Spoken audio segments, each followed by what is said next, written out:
Assalamualaikum warahmatullahi wabarakatuh. Di kesempatan video ini kita akan lanjutkan untuk pembahasan course kita untuk kriptografi dan steganografi. Untuk pembahasannya kita akan bahas mengenai digital signature ini ya. Sebelum kita bahas, kita review untuk layanan keamanan yang sudah pernah kita bahas ya.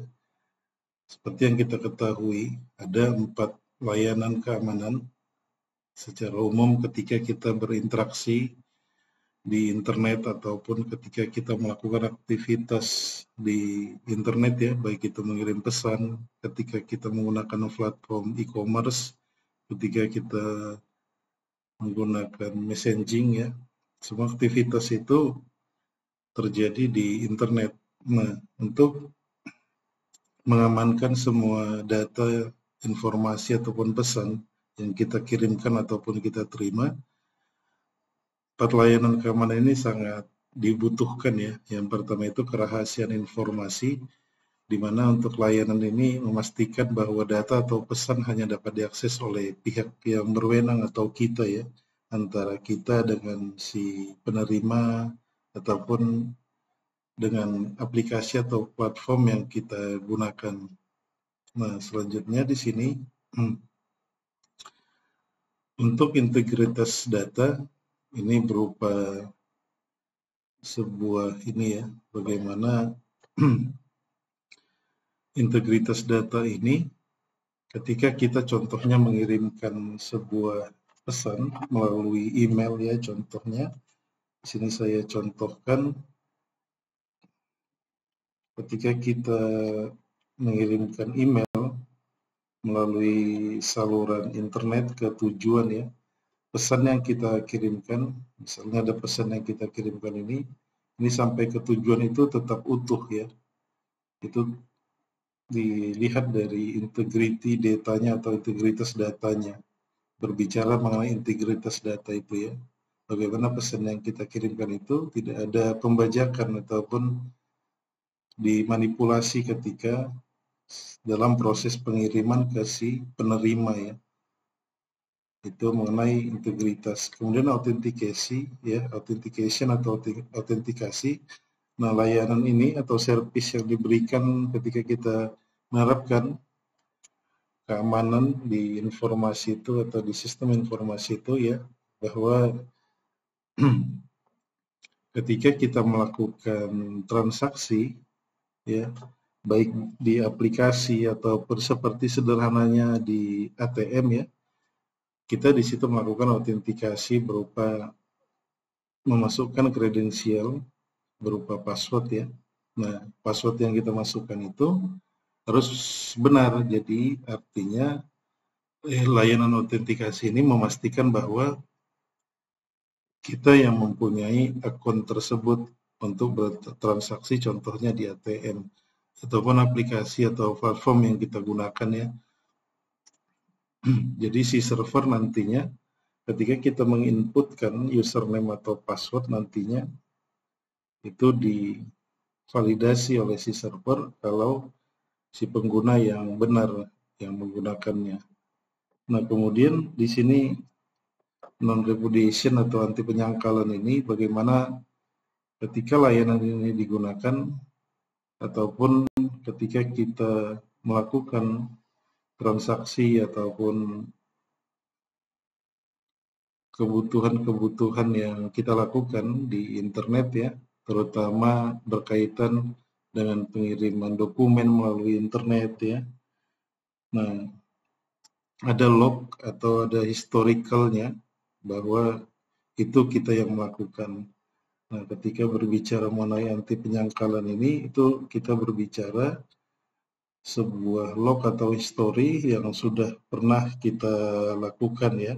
Jadi contohnya misalnya di email tadi ada dokumen yang kita kirimkan ya, dan ada tanda tangan yang kita buat. Ini biasanya diterapkan di digital signature saat ini ya. Bagaimana sebuah pesan itu misalnya ada lampiran dokumen itu ada berupa tanda tangan digital yang kita buat sehingga ketika diterima si penerima, dokumen itu valid ya ketika mau ditandatangani kembali gitu ya, seperti dokumen kontrak dan lain-lain. Nah, selanjutnya berbicara teknik yang digunakan masing-masing layanan keamanan tadi, baik kerahasiaan, integrity, kemudian authentication, kemudian non-repudiation. Ada beberapa algoritma yang digunakan. Contohnya di sini untuk kerahasiaan atau confidentiality-nya itu biasanya menggunakan algoritma simetris dan asimetris, bisa menggunakan advanced encryption standard dan juga RSA ini ya. Ini yang biasa digunakan ketika menerapkan confidentiality tadi ya. Ini bicaranya kerahasiaan ya. Ketika bicara kerahasiaan ini contohnya atau ilustrasinya pada email, ketika kita mengirim email misalnya berisi informasi rahasia ya. Nah, bagaimana ketika email ini kita kirimkan, contohnya email ini kita kirimkan ke si tujuan gitu ya. Nah, email ini dengan menggunakan algoritma AES atau RSA ini, ketika misalnya pesan ini kita contohkan saja pesan rahasia gitu ya, untuk plain text-nya contohnya. Nah, sebelum ini dikirimkan, ini harus kita encrypt ya untuk menghasilkan si ciphertext. Nah, ciphertext ini nanti yang akan dikirimkan melalui saluran internet ini sampai ke si tujuan. Nah, ketika si tujuan sudah menerima, secara otomatis aplikasi yang digunakannya akan mendekrypt ya, akan mendekrypt si ciphertext ini sehingga nanti menghasilkan si plain text. Nah, jadi ini bicara bagaimana untuk kerahasiaan ini, bagaimana pesan itu harus di-encrypt ya untuk menghasilkan ciphertext sehingga pesan yang kita kirimkan itu aman. Nah, kalau untuk integritas atau integrity itu ini menggunakan algoritma hash ya, seperti SH256 atau MAC ya. Kemudian untuk autentikasi ini kita bisa menggunakan, kalau saat ini yang berkembang contohnya kita bisa menggunakan multifaktor ya ketika berbicara untuk autentikasi ini. Jadi ada multi untuk proses login kita itu ya, memasukkan password ataupun PIN yang kita inputkan. Kemudian anti penyangkalan atau non-repudiation ini menjamin tanda tangan digital kita. Jadi tanda tangan digital ini biasanya pada dokumen ya. Pada dokumen, nah dokumen ini biasanya transaksinya kita lakukan, kita membuat sebuah kontrak ya. Kemudian kita bertransaksi membuat buku rekening di tabungan ya, buku rekening di bank ya. Seperti saat ini kita bisa melakukan secara online. Nah, di situ kita nanti akan diminta untuk tanda tangan ya. Nah, nanti proses tanda tangan kita itu sudah ada di aplikasi perbankan itu, encrypt dan decrypt-nya untuk si digital signature-nya yang kita tanda tangan itu ya. Nah, selanjutnya di sini kita perlu membahas sedikit untuk sejarah dan karakteristik tanda tangan itu. Jadi secara umum kita mengetahui untuk tanda tangan itu apa ya. Jadi tanda tangan itu menjadi alat utama sudah jauh hari sebelumnya ya. Bagaimana tanda tangan itu nanti digunakan atau difungsikan atau tujuannya ya untuk bukti yang sah ya. Jadi tanda tangan berfungsi sebagai bukti yang dapat dipercaya untuk menyetujui ya, meratifikasi sebuah dokumen antar dua pihak atau beberapa pihak ya. Kemudian tidak bisa dihapus atau dilupakan. Ini biasanya ketika kita sudah melakukan tanda tangan pada dokumen yang sah ya, itu kita tidak bisa misalnya menarik lagi tanda tangan yang sudah kita lakukan atau kita bubuhkan pada sebuah dokumen. Kemudian tidak dapat digunakan kembali pada dokumen lain. Artinya di sini bukan ketika kita melakukan tanda tangan berulang ya, tapi kita tidak bisa gunakan misalnya kita sudah buat tanda tangan ini misalnya ya. Nah, kemudian kita ambil ini, kita pindahkan, kita harus melakukan tanda tangan ulang. Itu artinya ya. Kemudian dokumen yang ditandatangani bersifat tetap, ini tidak boleh kita ubah ya pada sebuah dokumen untuk tanda tangan itu. Kemudian tidak bisa disangkal. Jadi kalau kita sudah bubuhkan sebuah tanda tangan ya, itu merupakan bukti dan kita tidak bisa untuk misalnya tidak mengakui kalau itu tidak tanda tangan kita ya.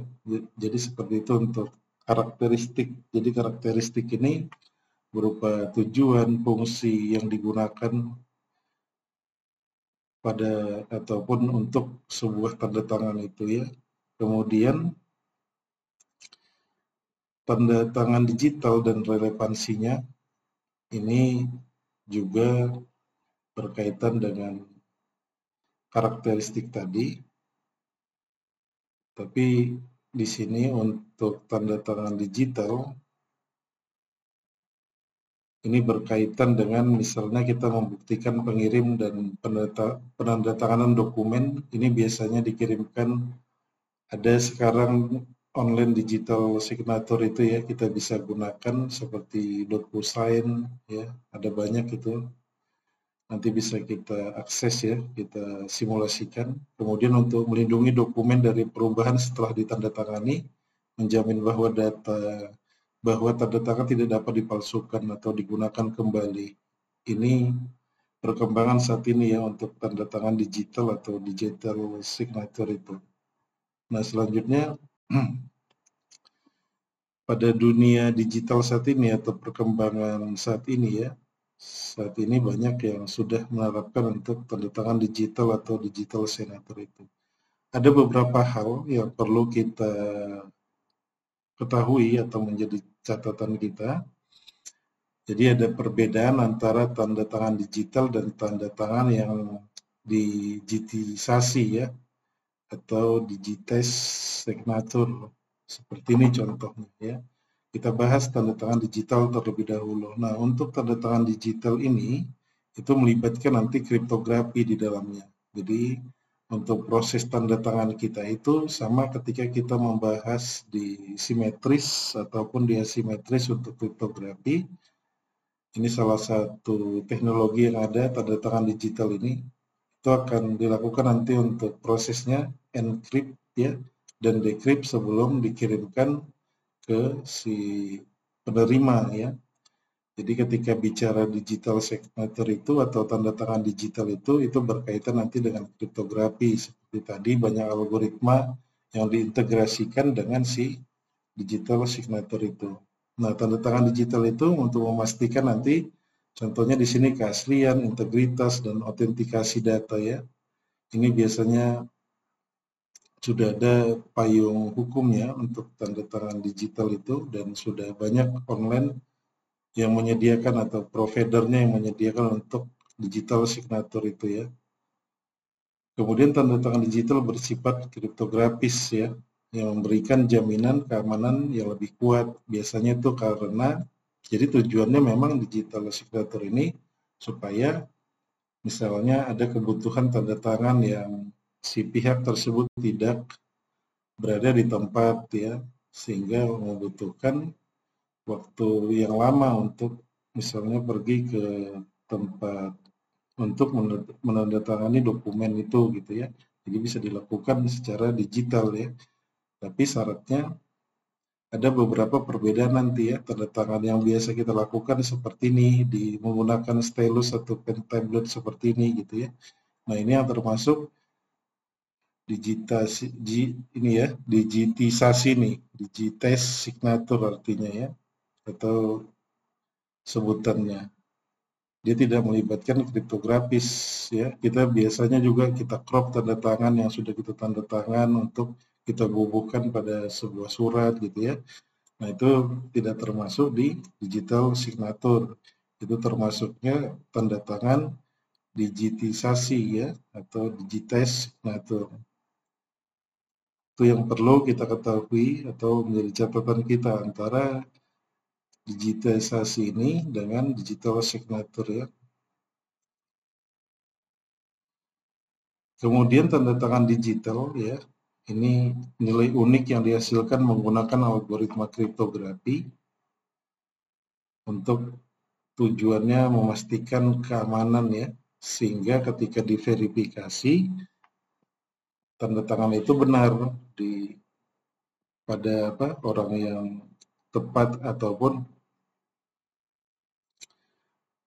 tidak bisa dimanipulasi nantinya, karena biasanya untuk digital signature ini digunakan nanti untuk dokumen-dokumen penting ya, sehingga yang tanda tangan juga valid, yang pihak penerima juga valid ketika divalidasi atau diverifikasi nantinya.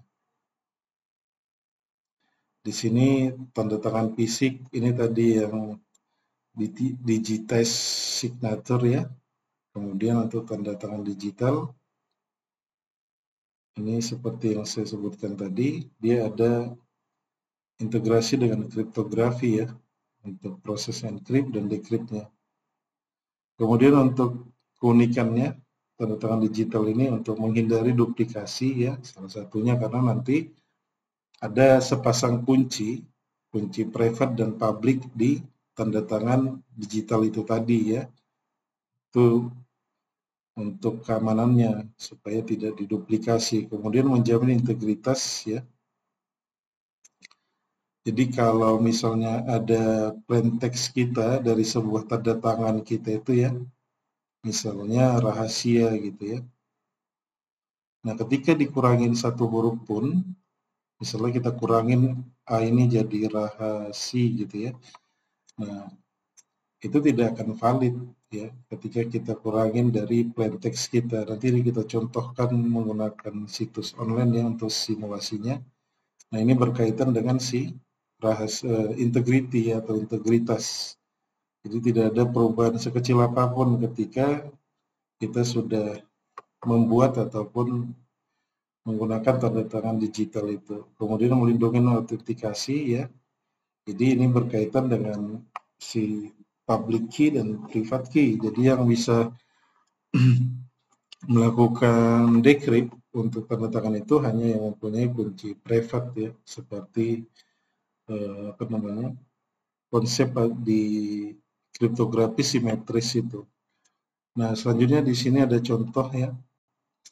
Kita bisa lihat dan baca untuk contoh email ini.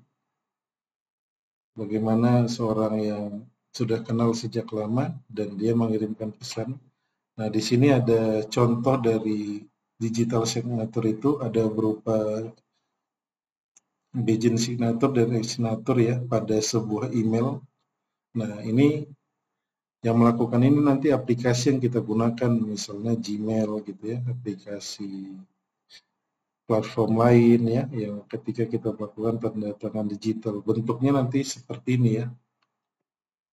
Untuk tanda tangan digital itu, untuk kuncinya ya, baik public dan private key-nya. Nah, surat di atas merupakan bentuk kombinasi ataupun bentuk komunikasi elektronik yang memiliki format surat pribadi ya. Namun untuk memastikan keaslian dan integritas isi surat, digunakanlah tanda tangan digital gitu ya.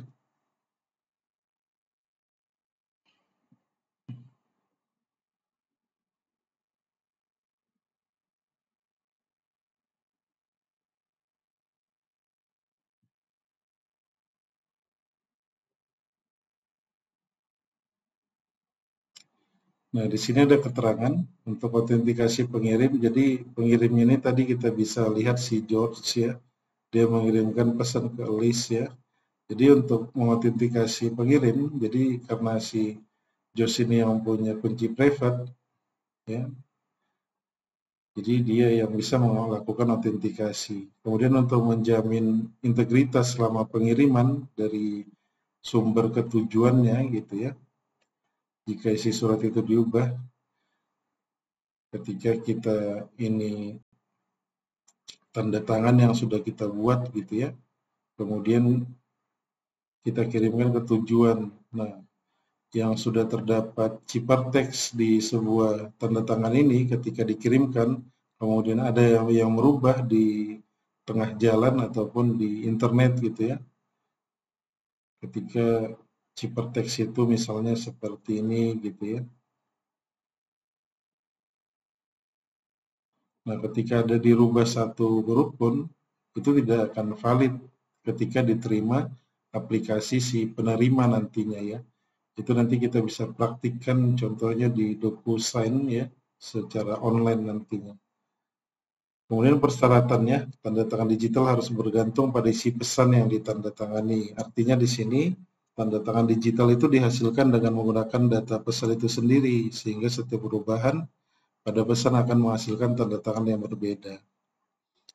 Harus menggunakan informasi eksklusif milik pengirim atau yang disebut kunci private. Kemudian proses pembuatan tanda tangan atau digital signaturnya harus sederhana dan efisien ya. Dan menggunakan algoritma yang baik gitu ya, baik simetris ataupun asimetrisnya. Kemudian proses verifikasi tanda tangan digital harus mudah dan cepat. Nah, kemudian sulit untuk memalsukan tanda tangan ya secara komputasi, kemudian mudah untuk menyimpan tanda tangan digital secara praktis. Ini persyaratannya ya. Jadi kalau kita implementasikan untuk digital signature atau tanda tangan digital itu, beberapa hal persyaratan ini harus kita penuhi ya, supaya persyaratan tanda tangan digital itu akan menjadi baik nantinya ketika diterapkan atau digunakan oleh pengguna. Kemudian konsep tanda tangan digital melibatkan dua proses utama. Ini juga harus menjadi catatan kita ketika kita mengimplementasikan untuk digital signature ya. Nah, ada proses sign in ini. Nah, ini proses penandatanganan pesan. Kemudian ada proses verifikasinya ya.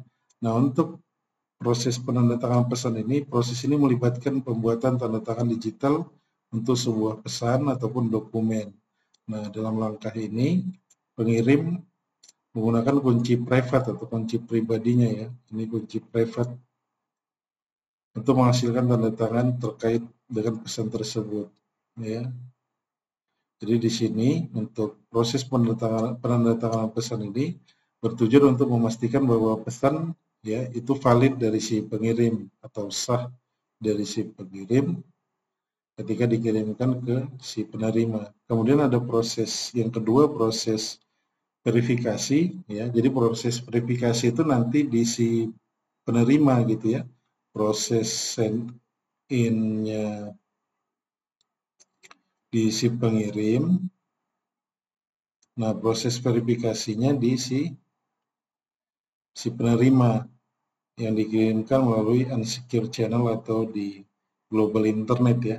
Jadi artinya di sini ketika proses send in ini sudah dilakukan baik di sini si pengirim ataupun di sebelah sini ya, itu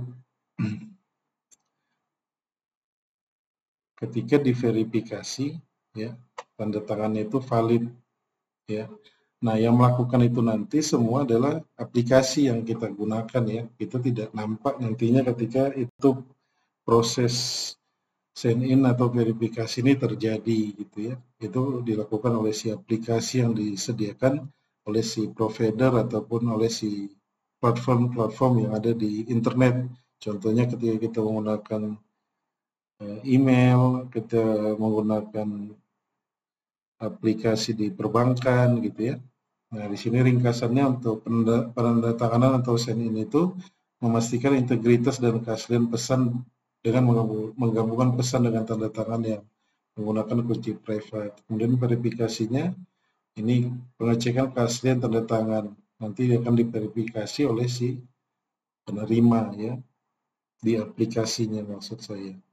Kemudian ada dua metode yang umum digunakan ya untuk jenis pesan dan tingkat keamanannya.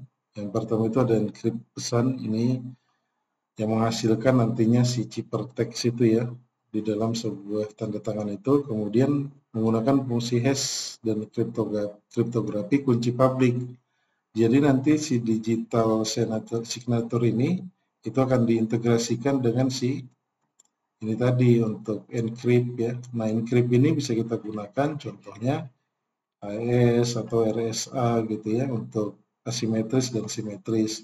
Kemudian ini kunci publik ya, ini hash ini banyak macam-macamnya, SHA ya.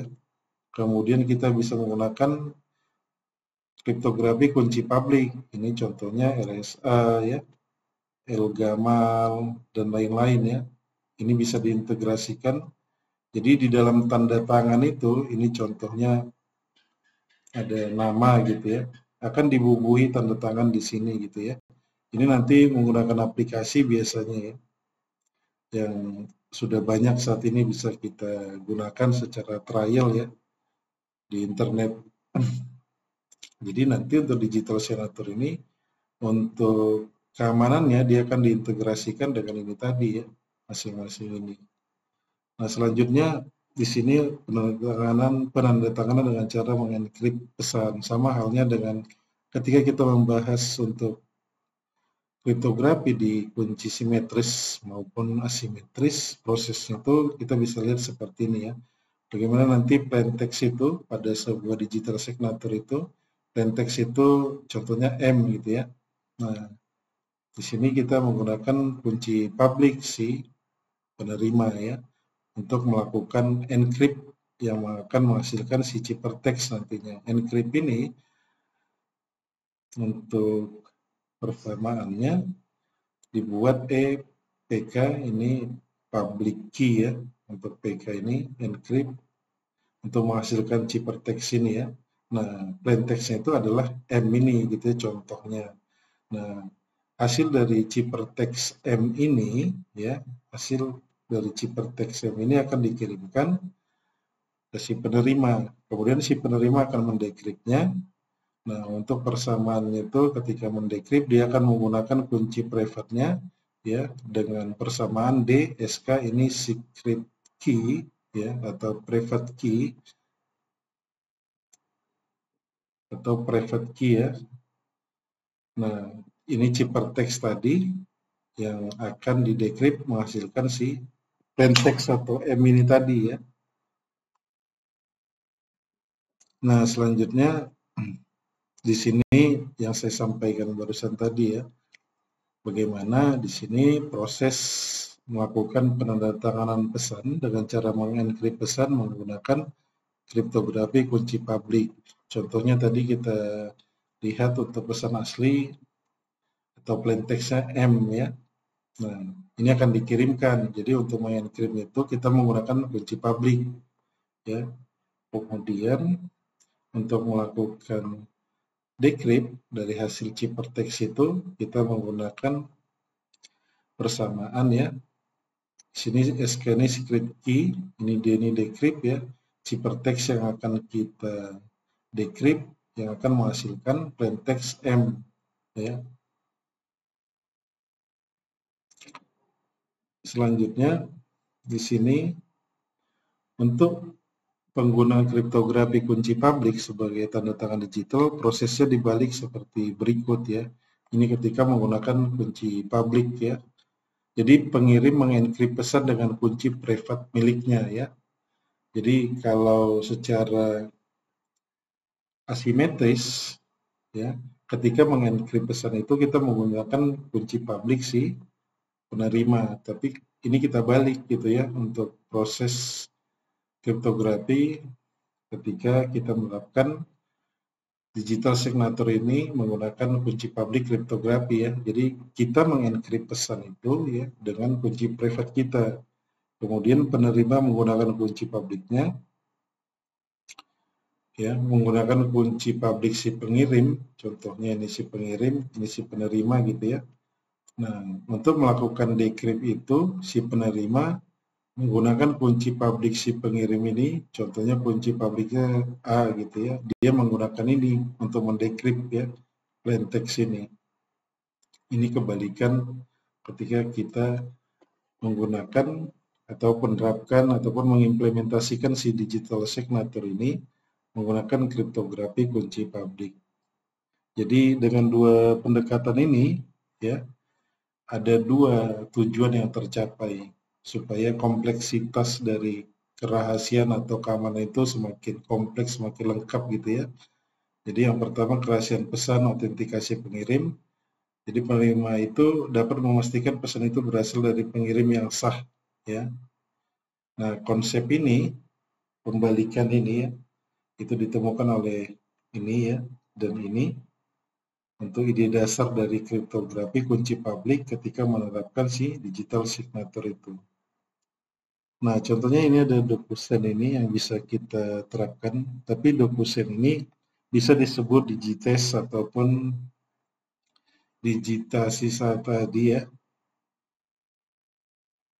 karena penggunaannya nanti dilihat dari penggunaannya bisa berupa ini tadi ya, digitalisasi, bisa juga digital untuk DocuSign ini ya, berdasarkan penggunaannya. Jadi secara teknologi sebenarnya si DocuSign ini termasuk digital signature ya.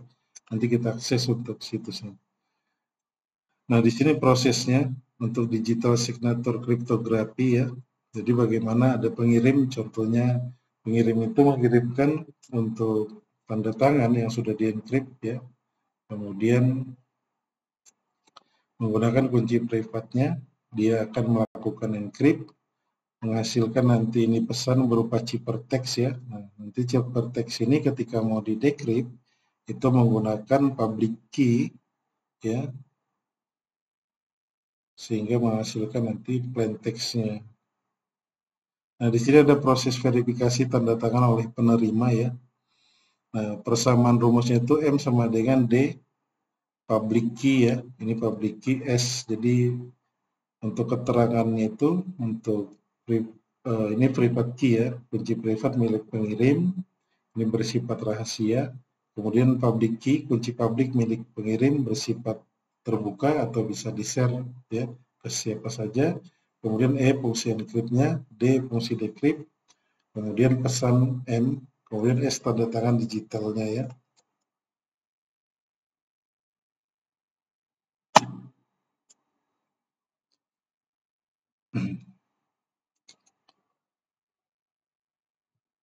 Nah, di sini ada contoh sederhananya ya, bagaimana ketika kita punya pesan asli. Jadi pesan di sini ilustrasinya untuk melakukan encrypt dan decrypt pada sebuah digital signature itu ya. Contohnya di sini ilustrasinya pesan asli itu M itu adalah hello, kunci privatnya kita ketahui 12345, kunci publiknya. Jadi ini ketika kita menerapkan digital signature itu menggunakan public key cryptography, dia harus ada sepasang kunci nih ya. Masing-masing si pengirim dan juga si penerimanya ya. Dia masing-masing punya private key dan juga public key ya. Nah, fungsi encrypt-nya itu persamaannya M tambah private key. Fungsi decrypt-nya decrypt, ini S ya. Ini S ini tanda tangan digitalnya dikurang public key ya. Nah, prosesnya itu untuk menandatangani seperti ini ya. S sama dengan enkripsi private key, M sama dengan hello tambah untuk kunci privatnya. S ini tanda tangan digital ya. Encrypt pesan asli dengan private key. Misalnya hasil encrypt adalah kode hash. Jadi hasil encrypt dari hello ini itu merupakan hash ya, kode hash atau angka tertentu. Nah, proses verifikasinya itu ini proses send in-nya tadi ya. Send in tadi, kemudian untuk proses verifikasi penerima mendecrypt S menggunakan D public key S ya. Jadi setelah verifikasi berhasil, hasil decrypt itu adalah M ya, seperti ini tadi. Sama seperti pesan asli. M ini adalah hello tadi gitu ya. Jadi ini proses sederhananya. Nah, ini sambungannya ya untuk kunci publik bagaimana melakukan decrypt-nya ya. Di sini ada keterangan untuk public key, kunci publiknya, terdapat juga private key ya, E fungsi encrypt, D fungsi decrypt, M pesan asli ya. Jadi pesan asli ini bisa apa aja nanti ya untuk digital signature itu ya, untuk proses apa namanya menghasilkan ciphertext dari encryptnya ya. Nah, selanjutnya contohnya di sini penggunaan public key kriptografi adalah RSA ya. Jadi kalau RSA itu seperti kita ketahui merupakan operasi matematika ya. Ada bilangan prima terutama ya yang harus kita kalkulasikan. Nah, ini prosesnya ya, bisa dilihat nanti. Ini contoh sederhana saja ya, menghasilkan bagaimana pesan itu nanti, misalnya M itu 5, ya prosesnya seperti ini ya. Pertama kita pangkatkan, kemudian kita moduluskan, kemudian hasil itu harus juga M adalah 5 ya. Nah, kita contohkan di sini untuk apa namanya? Di situs ini untuk bagaimana kita ketahui untuk sepasang kunci private key dan public key ya. Kemudian kita masukkan sebuah plain text ya. Di sini saya contohkan, kita bisa akses di situs ini untuk RSA RSA Signature Generation and Validation. Di sini bisa kita pilih untuk cryptography services-nya ya. Saya pilih itu RSA Signature Verification ya. Ini kita pilih. Kemudian ini ilustrasinya untuk simulasi ya dari digital signature itu ketika kita mengintegrasikannya dengan asimetris kriptografi yaitu si RSA ini ya. Nah, di sini kita bisa gunakan ini ya. Sebelumnya kita generate RSA key-nya. Kalau untuk RSA itu ada 512, 1024, 2048, 4096 bit ya untuk panjang kunci. Kemudian kita generate saja untuk signaturnya. Nah, ini kalau kita generate dapat untuk public key-nya ya, private key-nya. Kemudian kita input untuk plain text kita. Di sini saya contohkan Pangeran Diponegoro memanfaatkan keadaan geografis Jawa yang berbukit-bukit dan berhutan untuk menyembunyikan pasukannya dan menghindari pertempuran langsung dengan Belanda. Nah, ini berupa plain text kita ya. Kemudian hasilnya untuk signature output itu seperti ini ya, kita bisa lihat. Nah, jadi kalau kita, ini tidak saya hapus ya, ini kita bisa ambil atau kita paste lagi, tapi ini tidak saya hapus. Kemudian kita verifikasi ini proses send in-nya tadi ya. Nah, kemudian kita verifikasi untuk plain text kita. Nah, ini kita tunggu. Di sini ada keterangan signature output ya, signature verification pass ya. Nah, kalau sebuah contohnya di sini plain text ini ada kita kurangin gitu ya, kita bisa verifikasi. Nah, hasil verifikasinya itu untuk signature verification-nya file ya. Kita bisa lihat di sini ketika ada sebuah pesan yang kita kirimkan ataupun sebuah plain text, plain image, plain video ya dalam sebuah digital signature itu ya, ketika kita kirimkan ya. Dan ini contohnya si digital signature untuk public key kriptografi ya. Jadi ini untuk simulasinya saya contohkan. Kemudian untuk DocuSign tadi ya, ini bisa kita akses, ada beberapa yang sudah